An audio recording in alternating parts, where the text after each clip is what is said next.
LDF മുന്നണിയിലുള്ള ഘടകകക്ഷിയായ Jose K Mani വിഭാഗം കേരള കോൺഗ്രസ് ഇപ്പം ഈ ആടി ഉലഞ്ഞുകൊണ്ടിരിക്കുകയാണ്.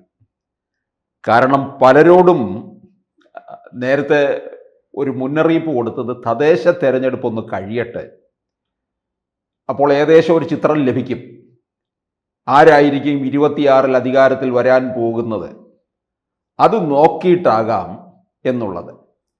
പക്ഷെ ജോസ് കെ മാണി ഇപ്പോഴിങ്ങനെ തല കുനിച്ചങ്ങനെ നിൽക്കുകയാണ്. ഇതിനകത്ത് പള്ളിക്കാരും പട്ടക്കാരും ഒക്കെ മുന്നേ പറഞ്ഞതാണ് ജോസിനോട് കളഞ്ഞിട്ട് ഇറങ്ങി പോരുക. പള്ളിക്കാർക്കും പട്ടക്കാർക്കും ഈ LDFിനോട് ഇപ്പോൾ യാതൊരു തരത്തിലുള്ള താല്പര്യവും ഇല്ലാതായി തീർന്നിരിക്കുകയാണ്. ജോസ് കെ മാണി അതുകൊണ്ടൊരു നിസ്സഹകരണ മനോഭാവത്തോടുകൂടി നിൽക്കുകയാണ് LDFിനകത്ത്.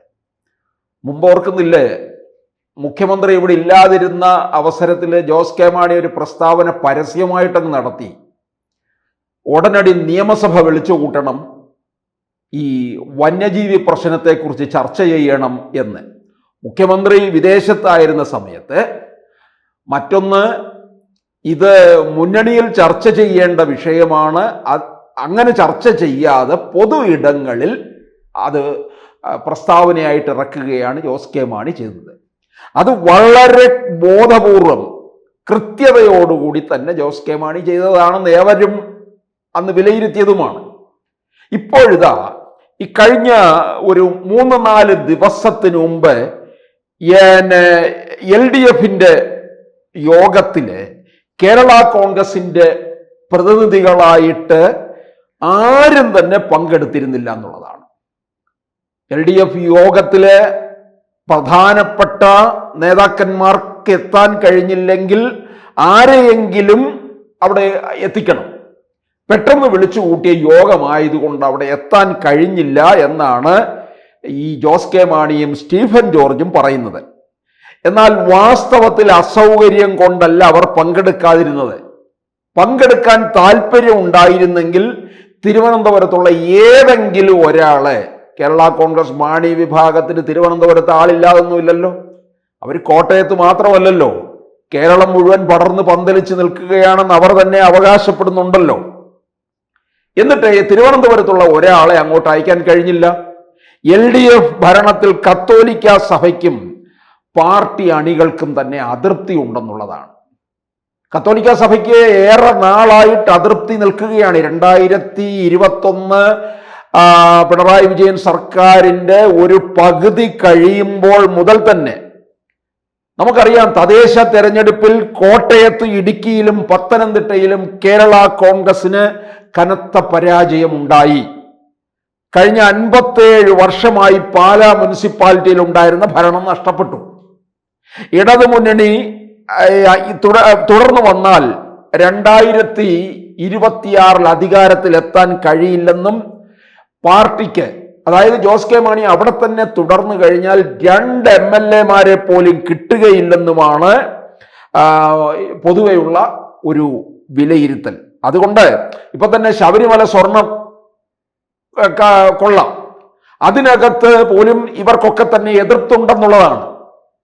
അതിൽ പോലും ഈ പ്രശ്നത്തിന്റെ പേരിലോ അതല്ലെങ്കിൽ ഈ തദ്ദേശ തെരഞ്ഞെടുപ്പിൽ ഉണ്ടായിട്ടുള്ള ഏറ്റവും വലിയ തോൽവിയുടെ പേരിലോ കേരള കോൺഗ്രസ് LDF വിടും എന്നുള്ളത് ഉറപ്പാണ്.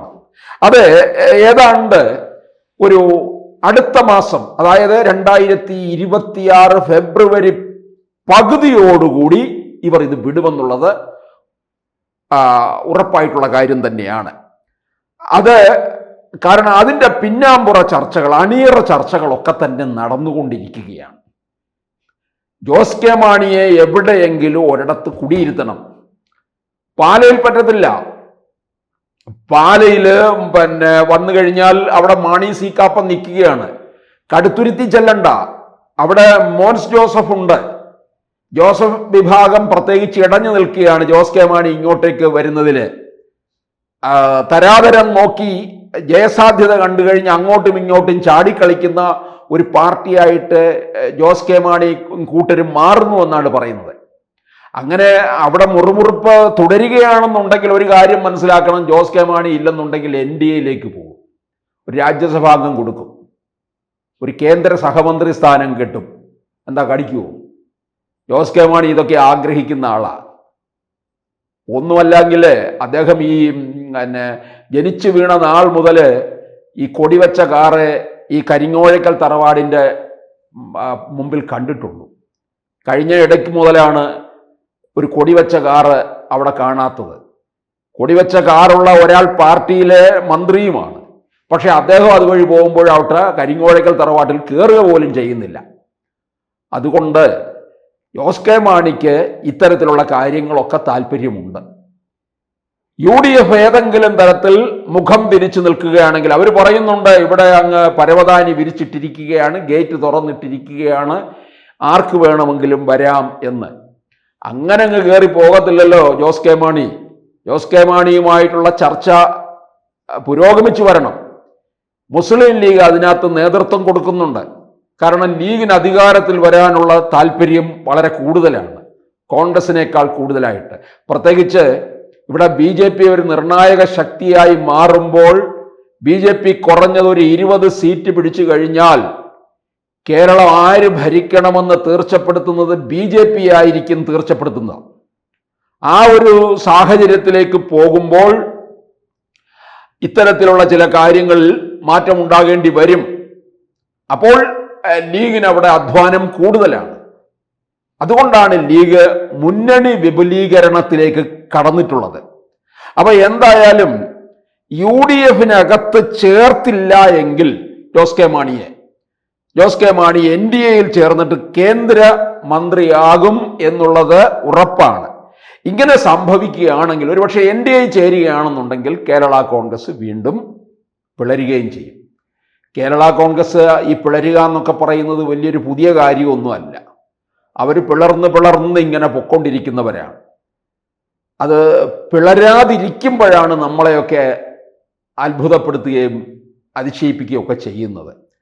പിളരണം, പിളർന്നാലേ ആ പാർട്ടിക്ക് വളർച്ച ഉണ്ടാകുകയുള്ളൂ എന്നാണ്. അപ്പം ഇത് രണ്ടിൽ ഏതെങ്കിലും ഒരു കാര്യം സംഭവിക്കും എന്നുള്ളതാണ്. അടുത്ത മാസം 15-ാം തീയതിക്കകം ജോസ് കെ മാണി വിഭാഗം LDF വിട്ട് UDFിലേക്ക് എത്തും. ഇനി അതല്ല സംഭവിക്കുന്നതെങ്കിൽ UDFനകത്ത് വേണ്ട തരത്തിൽ പരിഗണന കിട്ടാതിരിക്കുക, അവർ വേണ്ട യഥോചിതം സ്വീകരിച്ചിരുത്താതിരിക്കുക, ജോസ് കെ മാണിയുടെ ആവശ്യങ്ങൾ പരിഗണിക്കാതിരിക്കുക, ഇങ്ങനെയൊക്കെ സംഭവിച്ചു കഴിഞ്ഞാൽ ജോസ് കെ മാണിയുടെ മുന്നിൽ മറ്റൊരു വാതിൽ കൂടിയുണ്ട്. അതാണ് NDA മുന്നണി. അവരും പിന്നാമ്പുറ ചർച്ചകളൊക്കെ തന്നെ നടത്തിയിട്ടുള്ളതാണ്. രാജ്യസഭാംഗമായി കേന്ദ്രമന്ത്രിയായി മാറുന്നത് UDFിലുള്ളവർക്ക് കാണേണ്ടി വരും എന്നോർത്തിരുന്നാൽ നന്നായിരിക്കും.